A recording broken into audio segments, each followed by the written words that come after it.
بسم اللہ الرحمن الرحیم اللهم صل على سيدنا ومولانا محمد افضل صلواتك بعدد معلوماتك وبارك وسلم وصل عليه. بسم اللہ الرحمن الرحیم. عزیز طلباء کرام، امید ہے کہ انشاءاللہ العزیز آپ سب خیر و عافیت کے ساتھ ہوں گے. جامع السنن الترمذی جلد ثانی میں سے ابواب القدر عن رسول اللہ صلی اللہ علیہ وسلم کے ساتھ آپ کی خدمت میں حاضر ہونے کا موقع ملا. آج ہم شروع کرنے جا رہے ہیں ابواب القدر، تقدیر کے بارے میں حضور نبی کریم صلی اللہ علیہ وسلم سے جو کچھ بھی منقول ہے انشاءاللہ وہ ہم ان ابواب میں پڑھیں گے. مجموعی طور پر بحمد اللہ تعالی آج ہمارا سبق نمبر 121 ہے. ابواب شروع کرنے سے پہلے تقدیر کے متعلق چند ضروری باتیں ہیں جن کا ذکر کرنا ضروری ہے، تو ان کو ذکر کرنے کے بعد، یاد کرنے کے بعد انشاءاللہ العزیز ہم اپنے اسباق کی طرف اور باقی ابواب کی طرف بڑھیں گے. تو بڑھتے ہیں اپنے سبق کی طرف. عزیز طلباء کرام، سب سے پہلے تقدیر کا لغوی اور اصطلاحی معنی، اس کی تعریف جانتے ہیں کہ تقدیر کسے کہتے ہیں. تو یاد رکھیے گا یہ باب ضربا نصرا باب تفعیل سے قدرن و قدرن بسکون الدال و فتحها، یعنی قدرن بھی پڑھ سکتے ہیں آپ اسے اور قدرن بھی پڑھ سکتے ہیں، یہ دونوں آ سکتا ہے مصدر باب ضربا اور نصر سے. اور اسی طرح قدر یقدر تقدیرن بھی یہ آتا ہے. اس کا معنی آتا ہے فیصلہ کرنا، حکم لگانے کے معنی میں، اندازہ کرنے کے معنی میں یہ آتا ہے. جیسے کہا جاتا ہے قدر اللہ علیہ الامر، اللہ تعالیٰ نے اس کے لیے کسی امر کا فیصلہ فرمایا. یا قدر لہ الامر، کوئی چیز اس کے لیے تجویز کی، یہ استعمال ہوتا ہے. شریعت کی اصطلاح میں تقدیر نام ہے قضاء کا. قضاء کہا جاتا ہے فیصلے کو، یعنی کائنات کے بارے میں اللہ جل شانہ نے ازل سے جو منصوبہ بندی کی ہے، جو پلاننگ کی ہے، اس کا نام تقدیر الہی ہے. اب اللہ جل شانہ نے یہ نظام بنایا ہے پورا، زمین اور آسمان یہ سب کچھ پیدا کرنے سے پہلے اللہ جل شانہ کی ذات موجود تھی.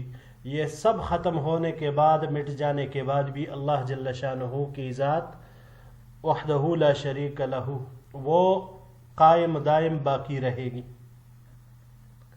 تو یہ سب کچھ نہ ہوتے ہوئے بھی اللہ جل شانہ نے ازل سے جو منصوبہ بندی کی تھی، جو پلاننگ کی تھی، اسی کا نام تقدیر الہی ہے.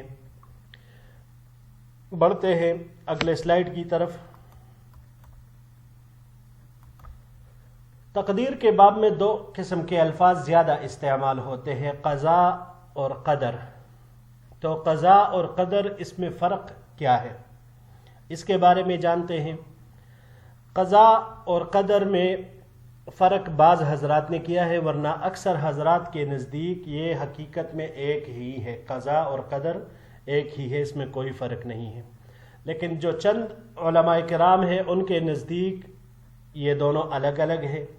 اب یہ جو فرق کرنے والے علماء ہیں کس انداز سے فرق کرتے ہیں، تو ان میں سے یہ جو بعض علماء کرام ہیں ان کے نزدیک قضاء حکم ازلی کا نام ہے، اور یہ جب واقعہ ہو جائے تو اس کو قدر کہتے ہیں. تو پتہ اس سے چلا کہ قضاء قدر سے سابق یعنی پہلے ہے. قضاء پہلے آتی ہے اور جب اس کا وقوع ہو جائے تو پھر اسے قدر کہتے ہیں. تو قدر قضاء کے بعد ہوتی ہے. دوسرے نمبر پر ان حضرات میں سے حضرت مولانا قاسم نانوتوی رحمہ اللہ، ان کے نزدیک معاملہ برعکس ہے. ان کے نزدیک تقدیر یہ پلاننگ یعنی منصوبہ بندی کا نام ہے، اور قضاء اس کے وقوع کا نام ہے. آپ مثال سے یوں سمجھ لیجئے کہ ہم ایک مکان تعمیر کرتے ہیں تو مکان تعمیر کرنے سے پہلے ہم اپنے ذہن میں یا ایک کاغذ کے اوپر اس کا نقشہ، اجمالی نقشہ تیار کرتے ہیں کہ بھائی یہ کمرہ اتنا ہوگا، یہ کمرہ اتنا ہوگا، برآمدہ اتنا ہونا چاہیے، گاڑی کے لیے گراج اتنا ہونا چاہیے، ڈرائنگ روم، یہ ساری چیزیں وہ اس میں سیٹ کر دیتے ہیں۔ تو ایک مکان کا جو تعمیر کرنے سے پہلے اجمالی نقشہ ہوتا ہے جو ذہن میں یا آپ ایک کاغذ کے اوپر اس کو تیار کرتے ہیں، تو قاسم نانوتوی رحمہ اللہ کے نزدیک یہ قدر ہے۔ اب اسی اجمالی نقشے کو عملی طور پر خارج میں لانا، مکان اسی کے مطابق تعمیر کرا دینا، یہ قضا ہے۔ تو ان کے نزدیک معاملہ اس کے برعکس ہوا۔ تو یہی فرق ان حضرات نے یہاں پر اس میں کی ہے۔ اب آتے ہیں قضا اور قدر کے بعد کہ بھئی تقدیر اس کی قسمیں کتنی ہیں۔ تقدیر اس کی دو قسمیں ہیں، ایک کا نام تقدیر مبرم اور دوسرے کا نام تقدیر معلق۔ تقدیر مبرم وہ قطعی فیصلہ جو اللہ تعالیٰ کسی چیز کے بارے میں فرما دے، اس میں کوئی تبدیلی نہیں ہو سکتی، یعنی یہ ایسا فیصلہ ہوتا ہے جو بالکل اللہ جل شانہ کی طرف سے اٹل ہوتا ہے، کسی بھی حال میں، کسی بھی عمل سے، کسی بھی فعل کی وجہ سے اس میں رتی برابر بھی کمی بیشی، تبدیلی وغیرہ نہیں آ سکتی۔ یہ تقدیر مبرم ہے۔ اب آتے ہیں تقدیر معلق کی طرف۔ تو تقدیر معلق وہ امر جو اللہ تعالیٰ کے علم میں مبرم ہو لیکن فرشتوں کے نظر میں معلق ہو۔ اللہ تعالیٰ کے علم میں مبرم ہو مطلب یہ ہے کہ وہ وہی ہوتا ہے جو اللہ کے علم میں ہوتا ہے، لیکن فرشتوں کے اوپر اس کا ظہور بعد میں ہوتا ہے۔ اب فرشتوں کے اعتبار سے وہ معلق ہوا، کیونکہ جب ان کے سامنے وہ آ جاتا ہے تبھی انہیں پتہ چلتا ہے۔ تو اللہ کے علم میں پہلے سے ہی ہوتا ہے اور اسی طرح ہی ہونا ہوتا ہے جس طرح ہوا، لیکن فرشتوں کے علم میں یہ معلق ہے۔ مثال آپ اس کی یوں سمجھ لیجئے، ہم نے پہلے بھی حدیث میں پڑھا تھا کہ اگر انسان نیکی کرتا ہے، نیک اعمال کرتا ہے تو اس کی عمر بڑھتی ہے، اس میں اضافہ ہوتا ہے۔ اب نیکی کرنے سے عمر میں اضافہ ہوتا ہے، تو اللہ جل شانہ کے علم میں ہے کہ فلاں بندہ یہ نیک ہوگا یا یہ بد ہوگا، یہ نیکوکار ہوگا یا یہ خطاکار ہوگا۔ اب اللہ کے علم میں تو یہ پہلے سے ہی طے ہے، علم ازلی میں یہ پہلے سے ہی طے ہے، مقرر ہے، اس میں کسی قسم کی تبدیلی نہیں ہے۔ اب اگر وہ انسان نیک عمل کرتا ہے تو ہم نے اس کی مثال لی تھی کہ مثال کے طور پر کہ اگر وہ نیک عمل کرے گا تو اس کی عمر 80 سال ہوگی، اور اگر خدا نخواستہ وہ نیک عمل نہ کرے، برائیوں کا مرتکب رہے، تو پھر اس کی عمر وہ 60 سال ہو جائے گی، 50 سال ہو جائے گی۔ تو اب جو یہ 20-30 سال کا اس میں فرق آیا تو یہ اس کے عمر کے میں جو فرق آیا اس کے عمل کی وجہ سے آیا۔ تو اب یہ فرشتوں کے علم میں تبھی آ جاتا ہے جب انسان اس طرح کا عمل کرنے لگتا ہے۔ تو اگر کوئی نیک ہو تو اس کی عمر یہی 80 سال ہوگی، لیکن اگر نیک نہ ہوا، بد ہوا، خطا کار ہوا، تو پھر اس کی عمر 50-60 سال ہو جائے گی۔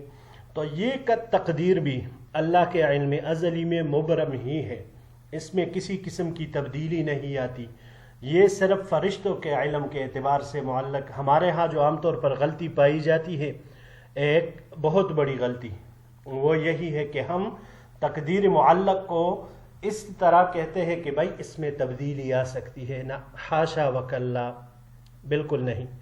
اللہ کے علم میں یہ تقدیر یہ بھی مبرم ہی ہے، فرشتوں کے علم کے اعتبار سے اس میں یہ معلق ہے۔ تو تقدیر میں تبدیلی وہ نہیں آ سکتی، وہ ویسے ہی ہے جیسے اللہ جل شانہ نے علم ازلی میں اس کو طے کیا ہے، مقرر کیا ہے۔ صرف فرشتوں کے علم میں اب یہ معاملہ اس طرح سے سامنے آیا۔ جی بڑھتے ہیں اگلے سلائیڈ کی طرف۔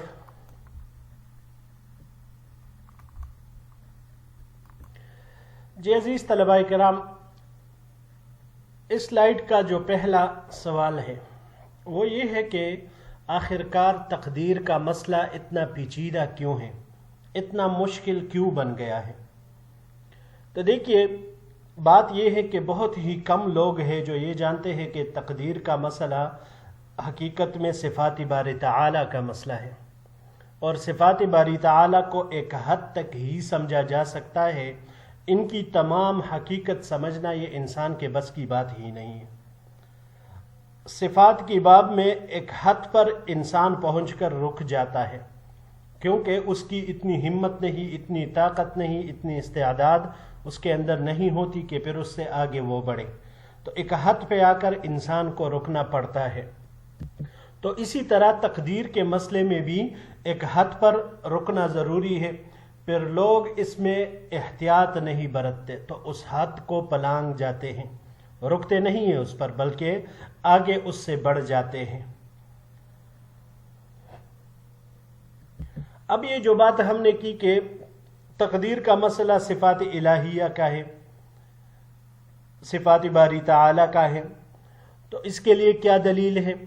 تو اس کی دلیل یہ ہے کہ دیکھیں عرب میں یہ جو دو الفاظ استعمال ہوتے ہیں دونوں مترادف، ہم نے ذکر بھی کر دیا قضا اور قدر، یہ ایک ساتھ بولے جاتے ہیں، دونوں الفاظ مترادفہ کے طور پر استعمال ہوتے ہیں۔ قضا قرآن کریم میں کئی جگہوں پر آیات مبارکہ میں وہ تصریح کے ساتھ یہ ذکر ہوا ہے، وَقَضَى رَبُّكَ أَلَّا تَعْبُدُوا إِلَّا إِيَّاهُ وَبِالْوَالِدَيْنِ إِحْسَانًا، قرآن کریم میں ذکر ہوا ہے۔ قدراً قضا یہ بھی ذکر ہوا، قدر کے بارے میں بھی آتا ہے وَكَانَ أَمْرُ اللَّهِ قَدَرًا مَقْدُورًا، سورہ احزاب کی آیت میں ہے۔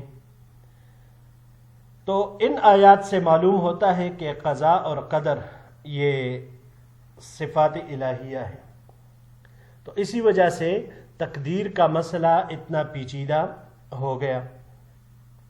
دوسرا، تقدیر کے مسئلے سے ممانعت کی وجہ کیا ہے؟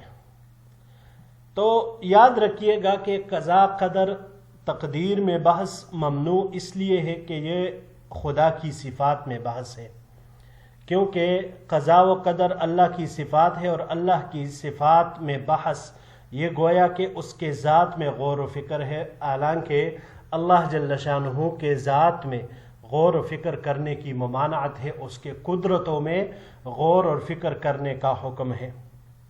اور روایت میں جو ہم نے پڑھا تھا کہ سابقہ امتوں کے ہلاک ہونے کی بنیادی وجہ یہی تھی، تو اس سے مراد ہم نے وہاں پر بھی پڑھا تھا کہ اس سے مراد ان کی گمراہی، کہ وہ گمراہ ہونا شروع ہوئے، کیونکہ ہم نے پڑھا تھا قرآن کریم میں احادیث مبارکہ میں یہ ہلاکت کا لفظ جہاں بھی آئے تو وہاں پر مراد اس سے اکثراً، اغلباً اور اکثراً یہ گمراہی ہی ہوتا ہے۔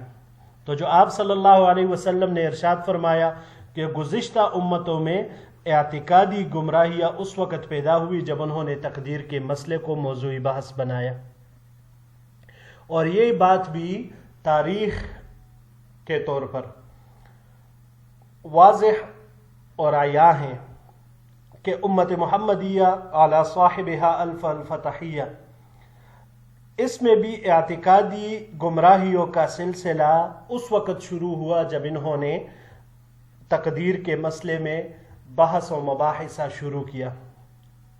تو جب انہوں نے اس میں بحث اور مباحثہ شروع کیا تو لہٰذا اس امت میں اعتقادی گمراہیوں کا سلسلہ وہ ایسے شروع ہوا کہ آج تک رکنے کا نام نہیں لے رہا، تو اسی وجہ سے تقدیر کے مسئلے سے ممانعت کی گئی کہ بھائی اس میں بحث نہ کیا کرے، بحث و مباحثہ نزاع اس میں بالکل نہ کیا جائے۔ تیسرے نمبر پر تقدیر پر ایمان لانے کے فوائد، تو یاد رکھیے گا 3 فائدے انسان کو حاصل ہوتے ہیں تقدیر پر ایمان لانے کے۔ پہلا فائدہ تو یہ ہے کہ تقدیر پر جو بندہ ایمان لائے تو اس کے ذریعے وہ انسان اس نظم، اس انتظام کائنات کو سمجھ سکتا ہے جو پورے کائنات میں پھیلا ہوا ہے۔ تقدیر پر ایمان لائے گا تو اسے پتہ چل جائے گا کہ بھائی یہ پورا نظام، یہ کائنات ایک منظم قانون کا پابند ہے۔ اب کائنات کے ساتھ اللہ تعالیٰ کے برتاؤ میں پوری طرح یگانگت ہے، اس میں کسی قسم کی وہ کمی بیشی نہیں ہے، تفاوت نہیں ہے، کسی کو زیادہ کسی کو کم نہیں ہے۔ ہر ایک کو اس کے مطابق اللہ جل شانہ نے پورے ایک مساوی درجے پر رکھا ہوا ہے، تو انسان اس نظام کائنات سے ہم آہنگ ہو جاتا ہے۔ پہلا فائدہ یہی ہے۔